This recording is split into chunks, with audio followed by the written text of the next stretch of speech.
when it comes to the marketing mix these days. There are more channels than there have ever been before. So it's really important more than ever to know your customer and how they gather information, the types of things that they value. Welcome, I'm Ryan Hicks, and this is Modern Business, the podcast to learn from franchise business leaders and explore new business technology. Our community is about sharing knowledge and tools that help us achieve our goals in business and beyond. Thanks for being here, and welcome to Modern Business. Today we're joined by a special guest, Heather McLeod, who is the Vice President of Marketing for Cleaning Authority, which is a nationwide home cleaning and maid service franchise. Heather, welcome to Modern Business. Thanks for having me. You're very welcome. So today I want to chat about some topics relating to marketing and branding, and we're going to get into some other things. But we live in a hyper-connected world, and that presents a lot of opportunities for marketers like yourself, but it also creates a lot of noise and a lot of challenges. So let's start off learning about your role at Cleaning Authority. What are your responsibilities, and how do you look at this crazy digital landscape that we have today?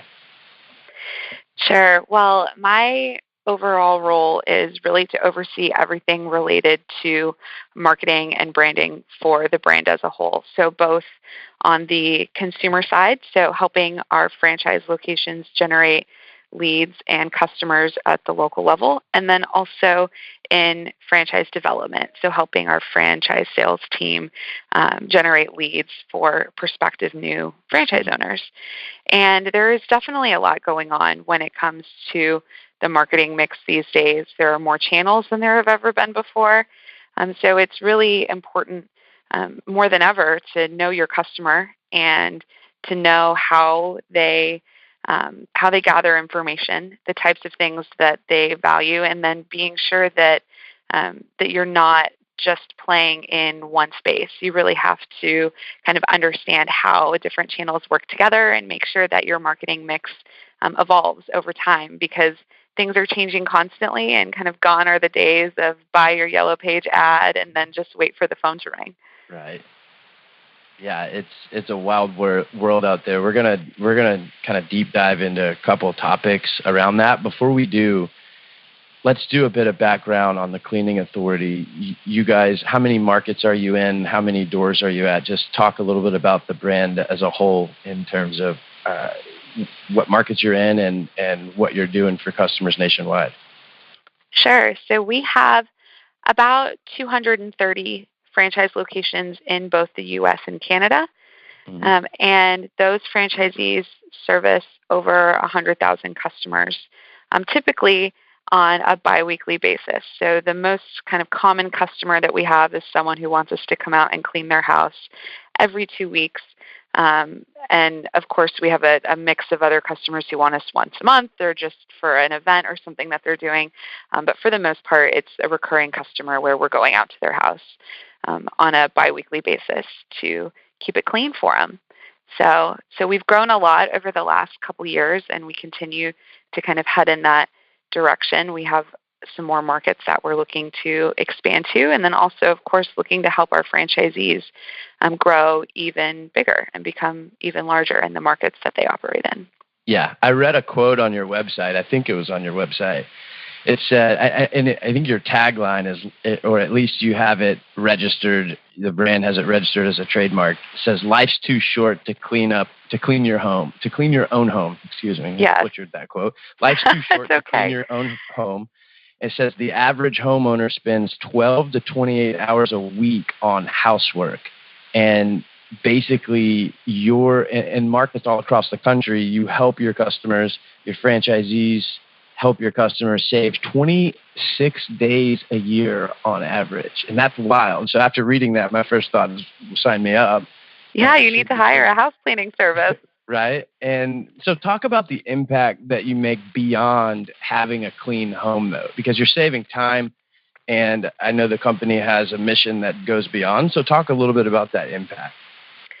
Yeah, so basically our perspective as a brand overall is that we can give people kind of the gift that they can't really get in too many ways, and that's the gift of more time. It's the one thing that you can't really buy more of. We all get the same amount. Some people seem to be able to do more with it than others. I know sometimes I feel like I get run in circles, and other people are so much more efficient with their time. But really, it's something that we can and we do for our customers is give them more time to spend doing whatever it is they would rather be doing than cleaning their house. So whether that's time with their friends and family, time with their kids, their pets, or time spent on a hobby or a passion that they want to be able to invest more of themselves into. That's really what we give our customers, and it just so happens that the mechanism that we use to do that is by keeping their homes clean for them. Yeah, I love it. So let's switch over and talk some about 2018 and beyond. What are some of the goals and initiatives that you have going, and really, I guess, for your team and for the brand as a whole? What are you guys out there looking to accomplish when it comes to marketing and branding and empowering your franchisees to be more successful? Yeah, I mean, I think at the very front of the list, as far as what we're looking to accomplish, and really kind of the things that we're looking to as the future of our industry, and the biggest thing is technology. So there are a ton of what we kind of refer to as business disruptors out there. So people who deliver a service like the one we offer in a non-traditional way. So whether that's through software or through an app, or someone like Amazon, who historically has been in the product space, now kind of getting into the service space, and exploring service delivery through their extensive network. That's kind of where we're looking to see, how might the way that we do business change over time? Because really, marketing, while we are trying to get more customers, part of doing that is understanding how people want to interact with us and how people want to have a relationship with the people that are cleaning their home. Can we make it easier to do business with us? Can we be more convenient than other people in our same space? So really what we're spending a lot of time right now doing is kind of pushing ourselves to challenge some of the cornerstones of how our business has been built over the last 25 years, and looking to see how we can continuously leverage technology to make our relationship with our customers even better than it is today. So as far as our goals and things that we're looking to do, it's really kind of a challenging the status quo. So it's a year for us of potentially some really big changes in that space, moving into next year as well. We've always been built on technology, which is great for us. We tend to grow very large franchise locations compared to some of our competitors, primarily because of technology. Our average franchise does about $1.1 million in revenue, which is very large for a cleaning company. It's probably bigger than most people would think. That's great. And that's because of technology. So it really, for us, it's just kind of looking to see what might be coming down the pipeline from some of these new disruptors, and how we prepare ourselves as a brand to take advantage of technology, but also be prepared that we might be looking at a competitive landscape that's very, very different in the next 2 years. I agree. I'd like to chat a little bit about how you see that being different. Before that, how are you involving? Because you said 230 markets. You have franchisees and partners everywhere. How do you guys involve them in that process of selecting and delivering that new technology? Because you have a lot of also experience on franchise advisory councils and vendor selection and all that. So how are you looking at that as you're empowering your franchisees, but also listening to their voice? Yeah, that is so critical. We, as a franchise, are a little bit different than some others, from the perspective of we actually have our entire operations support staff are franchisees or former franchisees of our system. So they understand the business forwards and backwards, up and down. They know the ins and outs of everything. So when we're talking about new technology we're going to roll out, they are the ones, from an operational perspective, that are helping our IT team scope out what all of that looks like. So our CEO is also a franchisee with 2 locations. So from the top down, we are completely franchisee centric and franchisee focused. We don't roll things out that don't positively benefit the franchisees and aren't things that they're asking for or things that they're asking us to help them address. As time goes on and our average office gets bigger and bigger and bigger, that creates a new set of problems. Size sometimes creates a new set of problems that we have to be addressing as well. So because we have such strong franchisee voice throughout all layers of our corporate team, we're really, really focused on making sure that everything that we do is something that the franchisee needs and would benefit them, because they're involved in the process. On top of that, we do have a franchisee advisory council that works with us and brings to us kind of suggestions and recommendations from the field as far as things that people want to see and things that they want us to do. We do committees when we're launching new projects or new programs within the system. We'll create a committee of franchisees to work with marketing and operations and IT to make sure that we're all on the same page and we're not missing anything. So we have a really high level of franchisee involvement in our system. I would argue to say probably more than most, simply because I think most corporate teams aren't made up of 9 to 10 existing franchisees. And that's just the way that we've chosen to structure operationally. And it's worked really well for us. That's excellent. To chat a little bit, to jump over and talk about some more marketing initiatives and marketing concepts, that there's a term called UGC, user-generated content, that's kind of become a thing. In my opinion, this could also bleed over into employee-generated content as well. But the point is people trust the thoughts and opinions of their friends and their networks more than what a brand can just push down. They trust what customers say and what consumers say. So I guess, the old adage is word of mouth is the best form of marketing. So what are your thoughts on UGC when it comes to marketing as you look at social and you look at reviews, sites, etc.? How are you looking at UGC to help extend the voice of the brand? I mean, I think that reviews specifically in our space are more important than ever.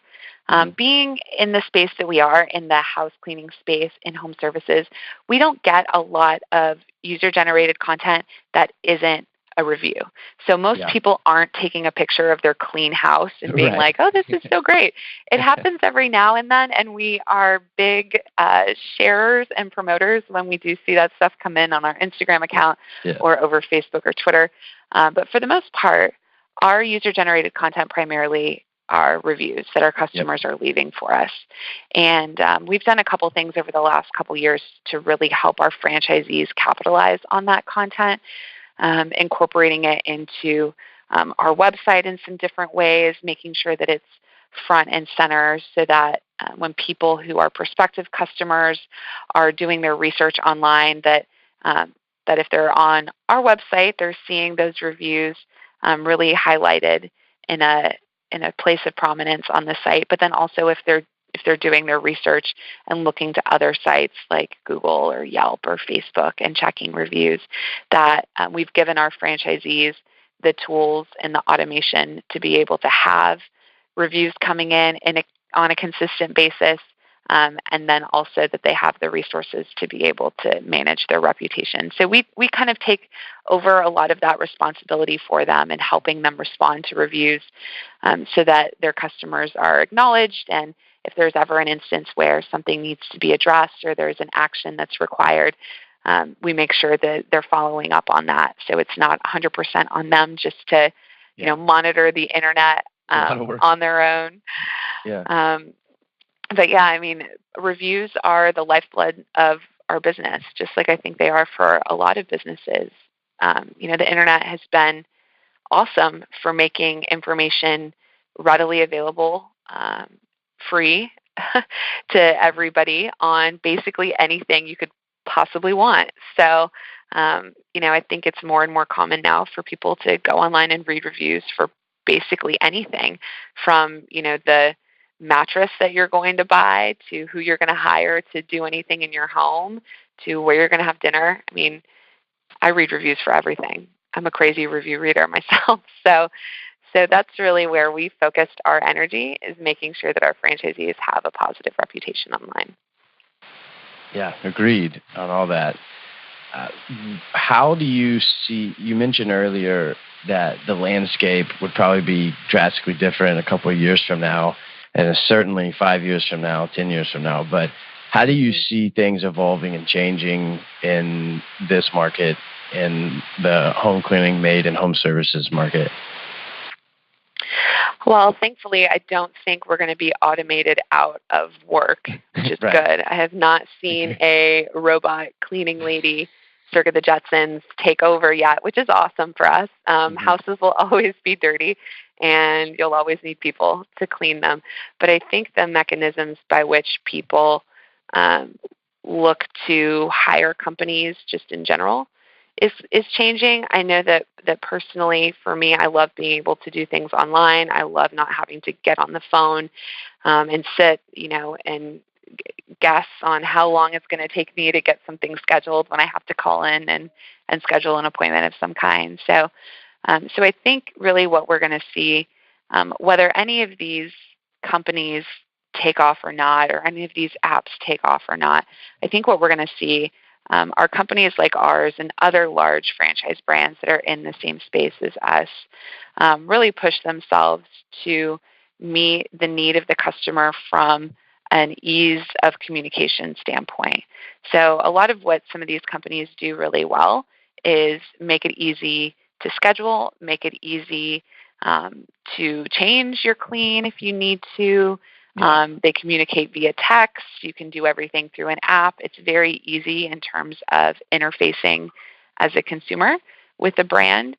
And I think this is where you'll see, brands like ours and other people who are kind of paying attention to what's going on out there in this space, maybe moving a little quicker to incorporate things like that into our business. Because I think, in general, franchise brands across a variety of industries, really basically any industry, have an advantage over, a primarily technology-based company, because our strength is and always has been in the consistency of service delivery from market to market.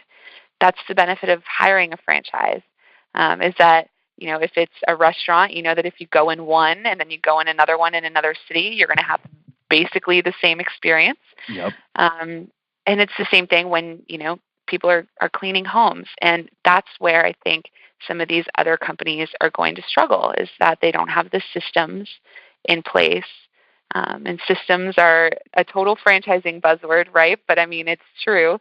The systems are what make us able to execute consistently market to market. These other technology-based companies, these business disruptors, don't have operational systems when it comes to service delivery on the actual work, cleaning a house. So I think they're gonna struggle from that perspective. But I think you'll see companies like us and other people in this space trying to learn from what they're doing with technology and adding that on to what we already do with great service, and it'll just make us even stronger. Yeah, I agree with everything you said there. I'll share something. So I've had a few people reach out to me since I started this podcast. I think this will be our 23rd or 4th or 5th some odd episode. And people outside of the franchise industry say, why do you talk about franchising so much? Well, number one, it's a passion of mine. Number two, if you look at any business, a successful one that scales and grows both on the unit level and then nationally, it's essentially a system of systems. Right. It's you have systems, then you systemize the system of systems. And for those folks outside the industry, you probably don't understand that, but it makes perfect sense. But the consistency of the service delivered is is great. And that's why it's just, I think that we're going to see franchising as a percentage of GDP grow, and for every reason that you just described. And so another thing that you mentioned, you talked about the experience of just improving the experience and the ease. This past, probably a week ago, I went to rent a car and I booked my car online. I showed up at the counter to get my car, and I was actually an hour early because I was headed from Denver out to Vail. And the guy at the counter was giving me a runaround, trying to upsell me. This is a national major, car rental service. And I got fed up with it. Even though the car's sitting there, he's trying to upsell me on this truck that costs $37 more, and I almost bought it. And it was at like $50 a day compared to $30. Anyways, I got on my app. I left, told him I might be back because he told me I had to wait an hour to get the car I actually reserved, even though it was ready. And then I got on my app, and within 10 minutes, I got a car through a service called Fluid. And I literally reserved the car, Ubered to it, got in the car, took pictures of the car, punched in a key code, opened the door, got the key, and drove off for half the price. So I think that's going to happen in every industry. And for you guys kind of looking at technology and with the focus on that and how that aids and abets delivery of services is obviously super smart. So I think the thing that does us good, the thing that's a little bit more of a safety net for us, is that at the end of the day, what people think is clean is different. Everybody has a different opinion on what clean is, right? Versus like a commodity, like a car or like Uber, like getting from point A to point B. Like you really just want to get there. Most people don't really care if it's like a super robust, elaborate experience, and the driver has, snacks and water, or they just get in the car and they get there. So for us, thankfully, the technology piece of it is really just kind of a ease of scheduling and customer communication, because at the end of the day, you really do need, a little bit more of a custom experience because, for sure for me, my version of clean and the fact that I work in a residential cleaning company is just ironic because I am horribly messy. My version of clean, the bar for me is set way lower than, my two parents that were both in the Air Force and have ridiculous expectations as far as what clean means. Like they would be not the easiest customers to please. So thankfully for us, it's more of an issue of, making sure that when we see things like that, like, oh, look, you can schedule. Oh, you can book. You can do this. You can do this. Like, well, we can do that. Why don't we do that? Why don't we give our customers this ease of use experience as well? Because technology is changing so fast. Oh my gosh, just thinking back to all of the times that, I used to try to get a cab if I had had an Uber back then. How awesome would that have been, What did we even do? Like, how did we get in? I don't even understand how we got You had to call a cab. Like, I remember being in Dallas with girlfriends, and, like, you would call a cab, and then you would just hope that it would show up. And you'd sit around, and you'd sit around, and you'd sit around, then you'd call back. Oh, yeah, someone's on the way, and then you'd sit around, and then maybe you'd call a friend and say, hey, can you go drop us off at this place? Like, it was miserable. It was not easy. It was very hard. Like, I remember, but there's this website where you can get your Uber total numbers. It's called uber.totals.io if anyone wants to check it out. But I have to be in the top 1% of Uber riders because I've spent over 7 days sitting in an Uber. They actually track that for you. Really? Okay. I bet I'm close to you. I'm going to have to go and look. All right, we'll have to compare. But, but the point is it is changing so fast, and Uber hasn't even been around for that long. So extrapolate that out, and lots of industries are either at risk or businesses are going to double down and get super great. In this kind of super hyper connected world, there's a lot of people that say that younger generations are losing touch with the soft skills and some of the things like that matter, obviously, interpersonal, the communication skills. You talked about communication from a technology perspective, but really there's a lot of naysayers against Gen Z, millennials, etc. I don't happen to fall in those, but saying that, losing the art of building relationships. I think there is an aspect of truth of that, but talk about you're responsible for marketing and all these and a lot of things at this great brand. You're also interfacing with franchisees, building relationships, etc. Talk about the Mhm. importance of building relationships that go beyond the likes and shares in the digital world. Yeah, I mean, I'm kind of with you on the like. I'm not so much a naysayer on millennials. I feel like they've gotten a little bit of a rough go of it. As far as people's general perspective on a generation, they've been beaten down. I'm Yeah, people technically a better watch millennial out. myself. Millennials are great, but go ahead. Yeah, I know. I'm like, I'm technically a millennial, an old millennial, um, but right on the towards the edge of the age range there. But I think I think in general, when we look at millennials as a generation, just like other generations, not every millennial is the same. I Yeah, think we see them going through similar life experiences, maybe on a little bit of a delay, not necessarily at the age ranges that we've seen before, as far as getting married and buying homes and things like that. So purely demographically, I think we're going to see millennials kind of catch up to generations previously, just maybe on a little bit of a different timeline. And as far as it comes to relationships, I think the thing that people underestimate and kind of discredit about millennials when it comes to, not forming deep relationships is that, in my opinion, from my perspective, millennials are the first generation that's really ridiculously selfish about their time. So it's not so much an issue if they don't want to make relationships and they don't have deep relationships with people. It's that their time is really important and they want to spend their time doing whatever it is that they want to do. And they look at things like cleaning a house, or anything that's you should do it because you should take pride in doing it, and basically say like, no, that's all right, I can pay for yeah, that.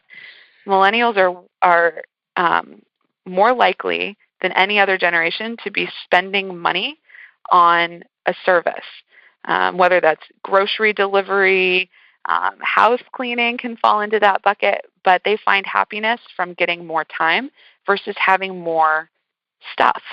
Whereas previous generations, it was much more like the kind of car you drive and the type of house you have and the clothes you're wearing. So I would argue that millennials really are kind of the ultimate relationship generation, whether that's a relationship with something that they're passionate about doing or a cause that they're invested in, or they just want more time to be able to do whatever it is, spend time with their friends, etc. That they prioritize themselves first and don't carry as much of the kind of the guilt or responsibility as far as like you should go to the grocery store and you should be cooking for yourself and you should because you should. It's the quickest the formula to get the opposite. right. Isn't it just crazy? It's like, yeah, I mean, you could say that they're not into relationships, but I would argue the complete opposite is that they're basically telling every other generation, like, why do you waste so much time doing stuff that's not fun and doesn't really benefit you? You can have more happiness in your life if you take your time, invest it other places, and pay for things like Yeah, services versus paying for, a bigger house. yeah, I agree. I also agree on the delayed thing. It's funny. I think it was I forget who it was, but basically, I would argue millennials are like you just said. They're just more connected. We're just more connected, and there's a lot. I mean, that's also a generalization because there's a lot of folks in my parents' generation and even grandparents' generation that are super on top of it, connected across all social platforms, etc.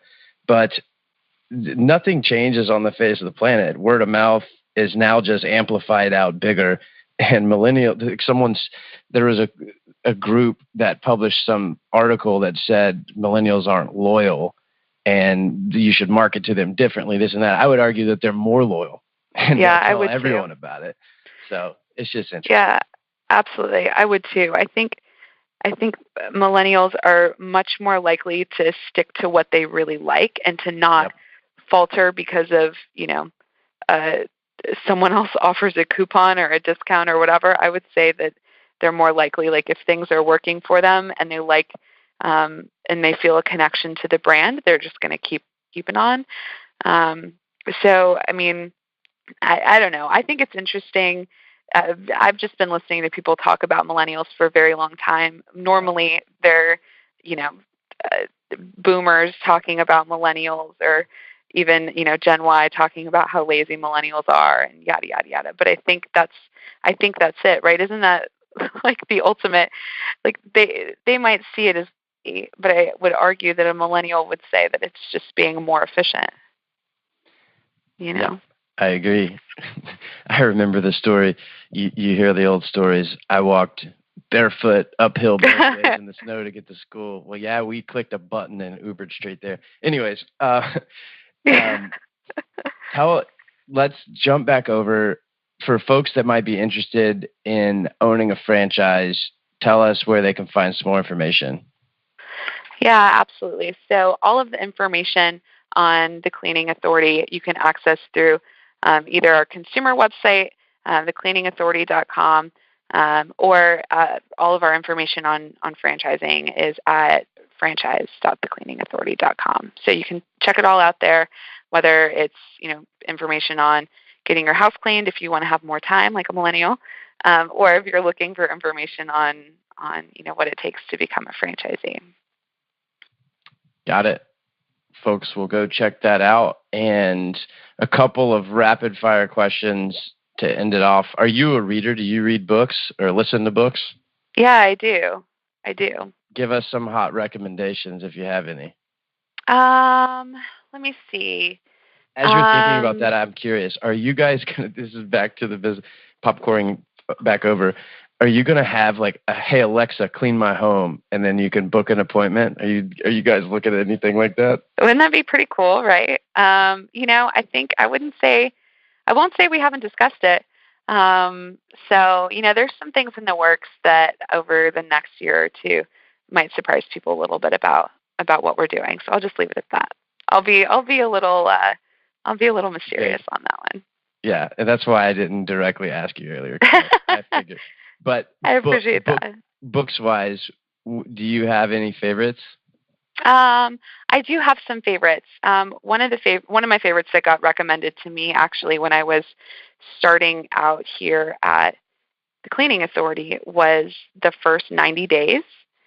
I don't know if you're familiar with that, but it's basically kind of just an approach to setting yourself up in a new role, and how the first 90 days can really impact your ultimate success in an organization.